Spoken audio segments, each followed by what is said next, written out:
being approval of policy 317, conduct disciplinary procedures, final reading.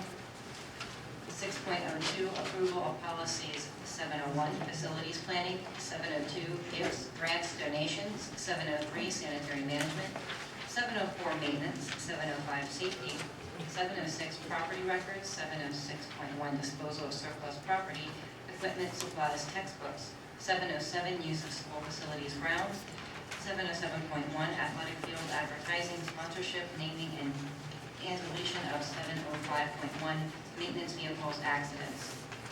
Also 6.03, approval of policies 708, lending of equipment and books, 709, building security, 710, use of facilities by staff, 716, integrated pest management, 717, cellular telephones, 718, service animals in schools, and deletion of 715, use of fax machines.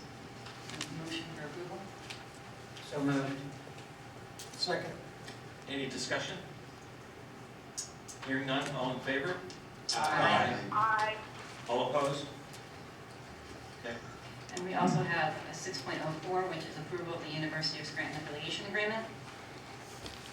And then finally 6.05, the Personnel and Policy Committee report. We have new.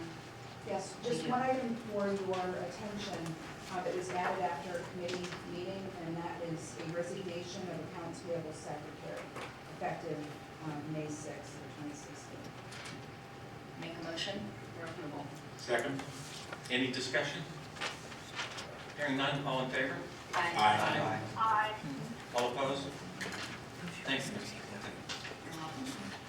Treasurer's report. Mr. O'Toole. We'll start with the employee headcount and enrollment summary.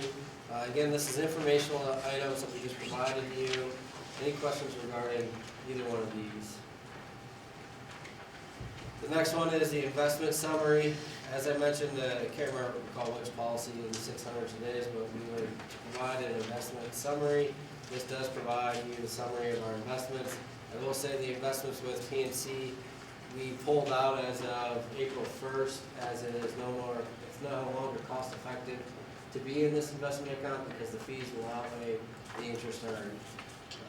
Any questions regarding that? Mr. O'Toole, the one that we have with the state, is that approximately like $6,000? Yeah. And it pays like 1.2? Yeah. Is there any fees involved with the state one at all? No. Is it possible that we could put more? I'm just kind of surprised. Yeah, I mean, we Such could a if we low amount. wanted to. I'm looking at some additional, Act 10 was just passed by, at the state level for opening up more avenues for you to invest money. So I'm kind of in the process right now reviewing what are our options to invest our cash, short term as well as long term.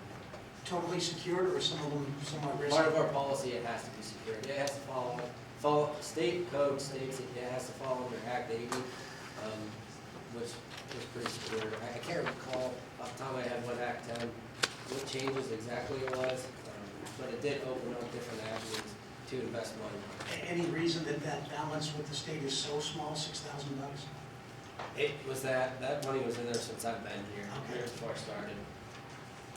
Okay, but you're going to check into and see if we can get more in the state to make at least 0.1 and no fees. Correct. You're pulling out of the PNC because the fees are outbalancing it. Correct. Awesome. Okay, thank you. That's the only question I have. Mr. O'Toole, what are the percentage on the fees? Or is it a flat fee? How does PNC? I believe it was a percentage, and because actually it was a percentage, because it was based on a dollar value. As soon as we were right around 3.5 million, it became no longer but beneficial for us to be there. I can't recall off the top of my head what exactly the fee was. Actually, it might be there. Does the state provide a list of those financial institutions that we can invest? Is there an approved list, or is it up to the individual school districts? It's up to the individual. I mean, the state has, you have like Pliget, which is what we were in, and then certain other ones that are out there. I can't remember off the top of my head what exactly they are. They recommend, I guess, that are run by the state, but I don't think they give you a list that here you can only invest in these. It just has to comply to Act 8. the investment. Right. Do you have to have a general list that the state provides? Yeah. No. So how about PDE? Does PDE make any recommendations, or do they suggest this financial institution? Which financial institution? Whichever. I'm not sure, as I said, I'm beginning to look at it. Okay, all right. Thank you. Well, share that information with the board. I'd appreciate it. Yeah, you would have to make the choice of investing with money. Thank you for keeping an eye on it and realizing the expenses were higher than the rewards, so you obviously did the right thing by pulling out of that. Moving on to the financial reports, if we look at the general fund, it's the same reasons as we had before.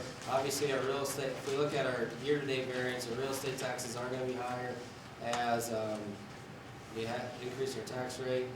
Earned income tax and local service tax is a little bit higher. Tuition/other, there's a lot of timing involved in there. Our basic ed state funding, we all know that this year is just an off year, and that's all timing.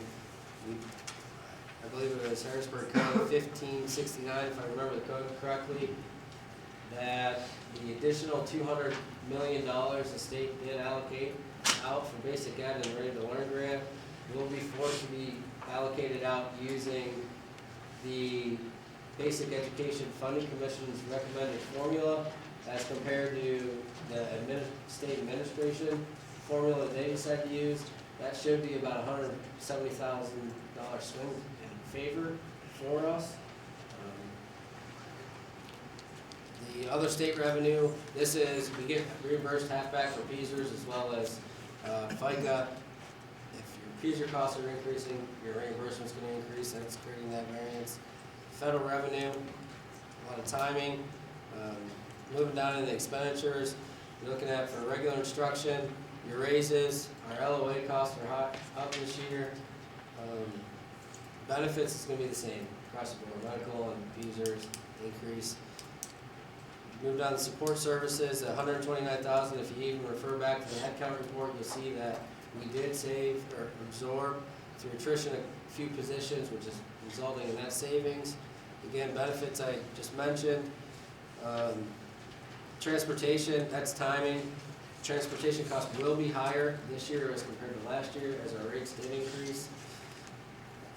Our other expenditures, we would expect to see a savings as compared to last year as we aren't purchasing books as we did last year.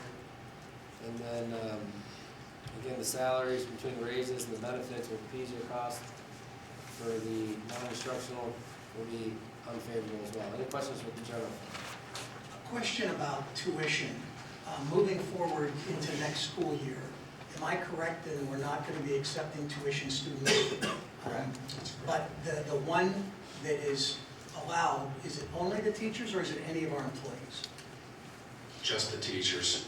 Now, what I would ask is that we have a value of a tuition, is it approximately $10,000 plus or minus? Yeah.